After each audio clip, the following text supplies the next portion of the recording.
బీపీతో రగిలిపోతుంటాడు చూడండి. ఆయన రగిలిపోతున్నప్పుడు నువ్వు కొరివి దయ్యంలాగా లేవకూడదు. ఆయన కోపం మంచినీళ్ళు తాగుతారండి. Praise lord. ఆయన అంటాడు, మై నీ కాళ్ళు కీళ్ళు ఇరగొట్టదామని వచ్చాను ఈరోజు. నేను అక్కడి నుండే ప్లాన్ చేసుకొచ్చాను. దీని కాళ్ళు ఎర్రగొట్టాలి ఈరోజు, దీని కాళ్ళు ఎర్రగొట్టాలి, దీని కాళ్ళు ఎర్రగొట్టాలనుకునే వచ్చాను.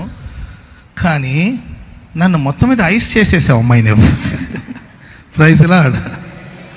ఎలా అంటే జ్ఞానంగా, అర్థమైందండి. ఆయన కోపంలో ఉన్నాడు, మనం కొంచెం కూల్ అవుదాం, సరే మౌనంగా ఉందాం. కొన్నిసారి మౌనంగా ఉన్నా కూడా వాళ్ళు రెచ్చిపోతారు.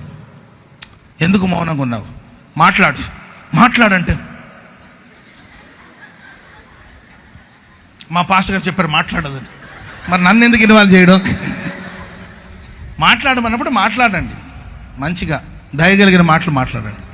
ఇప్పుడు కాదులే మరలా మాట్లాడదాం, కొంచెం ఏమైనా తింటావో చెప్పు, ఏమైనా తాగుతావో చెప్పు, ఏమైనా మంచినీళ్ళు కూల్ డ్రింక్ తాగుతావా, సోడా ఏమైనా తాగుతావా, గ్యాస్ పైకి తన్నట్టుంది నీకు, నేను తాగుతావా?